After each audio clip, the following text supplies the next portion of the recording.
Article 26, announcing the intent to violate laws with signing statements, and in violation of his constitutional duty under Article 2, Section 3 of the Constitution to take care that the laws be faithfully executed, has used signing statements to claim the right to violate acts of Congress even before he signs those acts into law.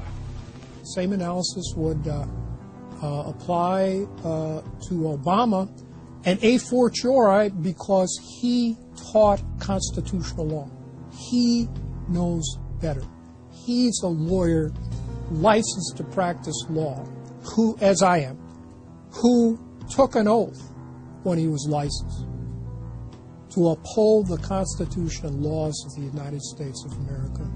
With his signature on the spending bill also came Obama's first signing statement, a presidential declaration freeing him from following some of the bill's contents. I believe in the Constitution and I will obey the Constitution of the United States. We're not going to use signing statements as a way of doing an end run around Congress. All right? He also promised that he would call on Congress to take at least 5 days to read new legislation before it was voted on. When there's a bill that ends up on my desk as president, you, the public, will have 5 days to look online and find out what's in it before I sign it, so that you know what your government's doing. But from his first day in power, he has aggressively pressured Congress to quickly pass bills before lawmakers and the public even have a chance to see them. Will state his parliamentary inquiry. Madam Speaker, in order to try to figure out what we're doing, how much damage the country, I tried to get a copy of the bill. We have out here on the table 2454 that has 1,090 pages in it, but I've understood since debate in here that there's another 300 pages that were added in the middle of the night. My inquiry is, how do I get a copy of the other 300 pages that people on here on the floor hadn't had a chance to read or see? Where do we get that before we cram this down on the American people? Is there somewhere physically in the House of Representatives a copy of what we're voting on?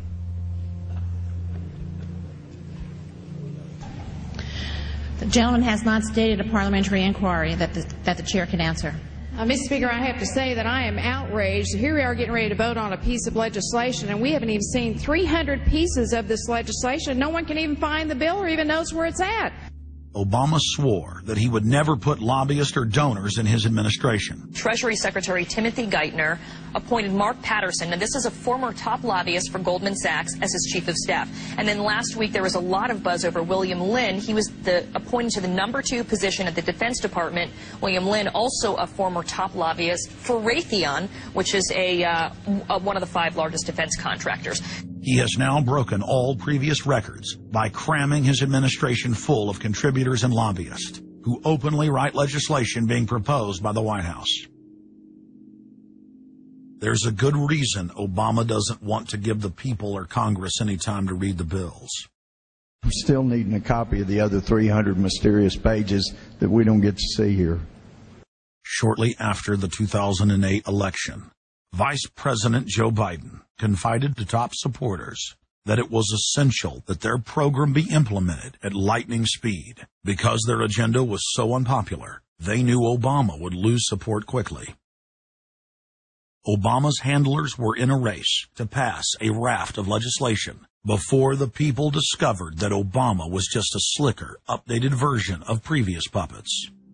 Obama is the New World Order's closer. It's his job to repackage and solidify the tyrannical policies of George W. Bush as progressive and trendy. So part of my job, I think, as president, is to make government cool again.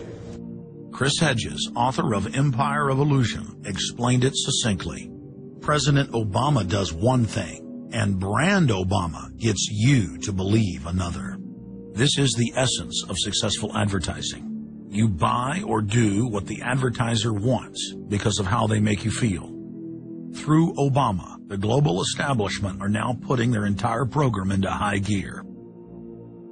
Obama is attempting to dismantle the Second Amendment with more than a dozen victim disarmament bills now in Congress. The key is going to be, I think, for us to come together and say people do have an individual right, and there's nothing wrong with common sense gun laws. Hate crime and cyberbullying bills in the House and Senate would effectively criminalize free speech protected under the First Amendment. It is absolutely true that NAFTA was a mistake. A senior member of the Obama campaign called the Canadian government within the last month to say that when Senator Obama talks about opting out of the free trade deal, the Canadian government shouldn't worry. The operative said it's just campaign rhetoric and don't take it seriously. Campaign officials called the U.S. ambassador to Canada and say, don't worry, it's just campaign rhetoric about NAFTA. The Canadian government put out a statement indicating that this was just not true. So I don't know who the sources. It wasn't true.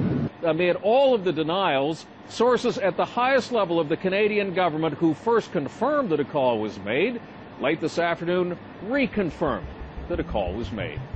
President Obama is promoting the creation of a North American Union and is attempting to expand NAFTA and GATT.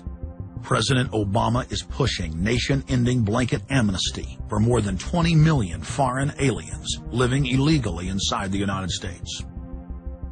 He's also overseeing the hijacking of health care by the federal government, which will nationalize more than 20% of the U.S. economy. And you want us to believe that a government that can't even run a cash for clunkers program is going to run 1/7 of our U.S. economy. No, sir. No. Obama is continuing the transfer of national sovereignty to unelected international bodies like the United Nations and World Trade Organization. And most important of all, under the cover of banking reform, Obama wants to hand dictatorial power over the United States economy to an offshore private banking cartel known as the Bank of the World. Richard, what happened to all those threats from France's president about storming out and about having a global regulator who was going to reach across borders and be able to deal with markets no matter what country they were in? They have opened up the idea of there being some form of other regulator across countries, and I think that's going to come back. Is this some sort of new world order, which Gordon Brown kind of alluded to? I think a new world order is emerging, and with it the foundations of a new and progressive era of international cooperation. The finance heads of the 20 industrialized nations met again in late September of 2009 at the G20 summit in Pittsburgh, Pennsylvania. At that meeting, ministers called for an end to the dollar as the world reserve currency. They also called for a strengthening of global governance and called for a new world order. While the bankers were busy carving up the world at the G20 summit, Barack Obama was in New York City at the United Nations because he's got a new job to chair the United Nations Security Council, the most powerful position in the world government body. President Obama does what no other U.S. president ever has. President Obama presided over the UN's most powerful body. That would be the Security Council.